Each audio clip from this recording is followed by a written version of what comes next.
Trabajé muchos años como médico forense, tanto en el sector clínico como jurídico. Podría estar horas y horas relatando cientos de historias de los cuerpos que he visto. Para mí, esas cosas no son nada del otro mundo.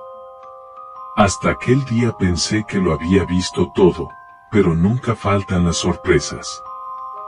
Había examinado cuerpos de todo tipo, tamaño y edad. Vi cosas atroces, horrendas, que de solo contarlas sin detalles podría horrorizar a algunos y hacer llorar a otros. A veces lo que más impactaba no era necesariamente el cadáver o su estado. Algo que podría causar impresión, al menos en los primeros años de iniciado, es la causa de muerte. Las más comunes son muerte natural o por enfermedades, infartos cardiorrespiratorios, mutilación o traumatismos por accidentes de tránsito, ahogamiento, suicidios. En esto último jugaba un papel muy importante, ya que en ocasiones se necesita un examen minucioso para diferenciar un homicidio de un suicidio. Los casos más complejos son cuando aparecen cadáveres sin un contexto que nos dé información. Ancianos que mueren en su casa hasta que alguien siente el olor luego de días, alguien tirado en la calle, un cuerpo flotando en el mar. Esas situaciones son las que nos llevan a investigar si fue asesinato premeditado u homicidio culposo, suicidio o accidente. Todo esto que les he contado es para que comprendan lo extraño de lo que viví. Después de 25 años de profesión, hubo un hecho en el 2004 para el que hasta hoy no encontré explicación. Por razones de ética profesional he decidido mantenerme en anonimato, al igual que el lugar donde trabajaba, aunque imagino que si 2 o 3 personas llegaran a oír esto sabrán quién soy. Una noche de tormenta, acababa de recibir un cuerpo de un hombre de entre 30 y 40 años, según podía apreciar a simple vista. El cuerpo llegó completamente desnudo con diversas heridas lacerantes. Al solo observarlo, se notaba que al menos llevaba 2 días de muerto. Al leer el informe, este explicaba que el cuerpo fue encontrado en un bosque por un hombre que paseaba su perro, y su mascota fue quien realizó el hallazgo. La policía estaba investigando la zona por posibles evidencias. Mi trabajo iba en identificar la causa de muerte, dar una hora aproximada del momento de defunción y más detalles. Así que puse manos en obra. Por fortuna, los dedos del difunto estaban en condiciones para tomar sus huellas dactilares, así que su identificación no sería problema. Comencé ejecutando las primeras pruebas, y al proceder con el primer corte noté una forma de sangrado algo inusual. De la manera en que su sangre brotaba, deberían de haber pasado pocas horas de su muerte, y eso contradecía el estado de su piel y la hora en que lo encontraron. Al principio lo tomé como un desafío para un estudio especial. El hombre carecía de cabello o cualquier vello púbico, si bien no era lo más común, existen personas que son lampiñas y comparten esta característica. Encontré varias heridas lacerantes con pequeños fragmentos de madera, que indicaban posible rozamiento entre árboles. En el hombro había encontrado marcas de mordida, sin duda de una persona. Extraje el ADN de la zona a fin de identificar al agresor. En un momento percibo un ruido sobre la mesa, la mano del cadáver estaba temblando, algo que aterraría a cualquiera, pero era normal que un cadáver presentara movimientos post-mortem, en especial cuando sufren una muerte brutal. Lo extraño era que, de acuerdo al estado de su piel, llevaba al menos 2 días de muerto, como mencioné antes, pero los movimientos post-mortem suceden en las primeras 24 horas. Ya tenía 2 situaciones que contradecían con su piel, la sangre y el movimiento post-mortem. Estudié la posibilidad de que su piel sufriera antes de morir, pero para ello debería de realizar más estudios. Me dispuse a abrir su abdomen para examinar sus órganos, y ahí fue donde empezó todo. El cadáver no tenía ombligo. Mi mente se nubló de todo, era la primera y única vez que presenciaba un abdomen sin ombligo. Claro que hubo casos donde en apariencia no había ombligo por operaciones quirúrgicas, pero esto era distinto. Al pasar mi mano sobre la zona era evidente que el ombligo nunca existió. Todo se volvía extraño. Después de 25 años de carrera me encontré con algo fuera de lo normal.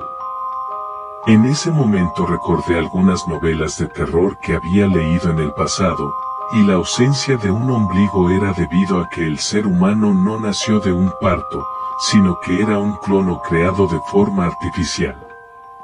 Eran las 2 de la mañana, aún así, creí que esta situación merecía ser vista por alguien más antes de continuar. Dejé el cuerpo sobre la mesa, me llevé los datos que tenía y llamé a un colega sin importar la hora. Al principio se mostró furioso conmigo por la hora en que lo llamé, pero cuando le conté la situación estaba emocionado por verlo en persona. Al girarme noté un detalle. Recordaba que su rostro miraba hacia arriba, pero en ese momento miraba hacia un costado. Su cabeza comenzó a temblar. Hasta ahí solo observaba esperando a que finalice, consideraba que se trataba de los movimientos post-mortem. Luego, el cuerpo exhaló. Fue inevitable asustarme, aunque se dan casos donde los pulmones contengan aire dentro y luego de ciertos procesos químicos de descomposiciones de escape, pero jamás lo había visto de esa manera tan vivida. Me acerqué al cuerpo para continuar examinándolo. Al tocarlo me llevé un susto más fuerte, tenía temperatura. El cuerpo de un cadáver luego de 2 horas pierde su temperatura corporal normal, que es 36 a 37 grados, y pasa a temperatura ambiente, algo que al tacto se siente frío. Pero esto era extraño, recordaba que estaba frío, y en ese momento se encontraba tibio. Cierta sensación de alerta comenzó a gobernarme, el conjunto de acontecimientos que se estaban desarrollando mantenían mi mente ocupada buscando una explicación. Cuando me giré para buscar herramientas, escuché el cuerpo tumbarse en el piso. Antes de acercarme a él examiné la mesa con atención, estaba en perfectas condiciones. Salí de la habitación por un momento, ni siquiera me tomé la molestia de levantar el cadáver. Sentía miedo, aunque no lo quería demostrar, entendía que un hombre de ciencia como yo no podía dejarse engañar por cosas como esas, no lo quería aceptar. Decidí esperar a mi colega, entendía que entre dos sería mejor manejar esta situación. Luego de unos minutos él llegó. No paraba de hablar de un montón de hipótesis dados ciertos síndromes que había conocido y estudiado. Él se veía emocionado, tenía vocación por su profesión. Mi colega no dejaba de expresar sus ideas, hasta que tuve que sujetarlo con fuerza para que se callara.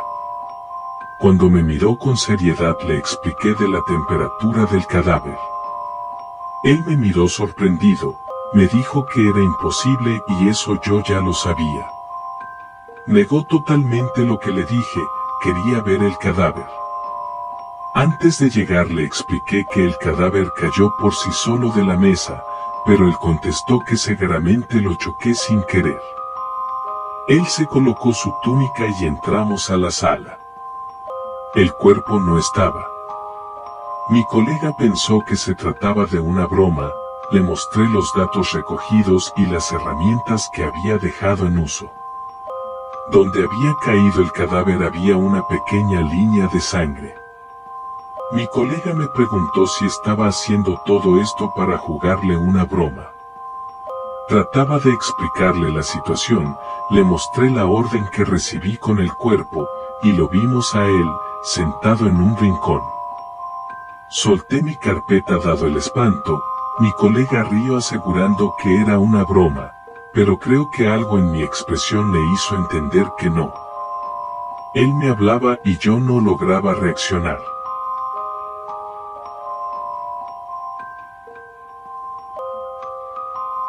Se acercó hasta el cuerpo, apenas tocó su rostro y se apartó al instante, retiró la mano de él como quien ve un animal que lo pudiera morder.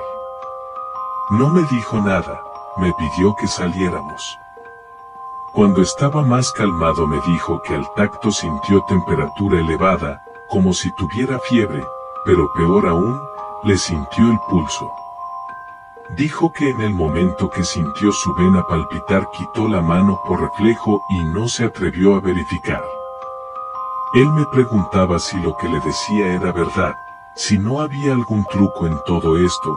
Le juré por mi familia que no.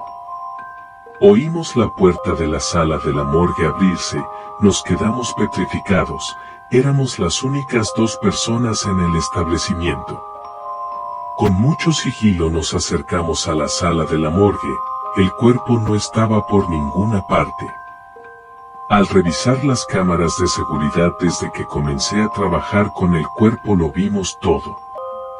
El cadáver había girado su cabeza durante el examen, luego se volteó y cayó. Cuando lo dejé, este se arrastró por el suelo usando únicamente sus brazos. Antes de que entremos había intentado levantarse, pero cayó sentado en el suelo en la posición en que lo encontramos.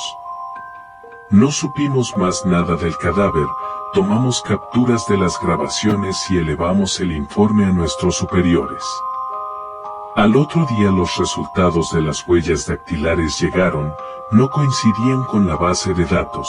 En la teoría, nadie en el registro civil tenía esas huellas. Luego de eso la policía nos acusaba de robar un cadáver, pero nuestros superiores de alguna manera nos salvaron de la situación y todo quedó aclarado. Nos obligaron a firmar por medio de unos abogados un acuerdo de confidencialidad sobre lo sucedido a cambio de quitarnos cualquier cargo por la desaparición del cadáver. Entre mi colega y yo jamás hemos tocado el tema, él siguió trabajando mientras yo solicité mi retiro. Hoy me animo a contarlo porque ya hice mi vida y no me importan las consecuencias, espero que mi colega escuche este relato.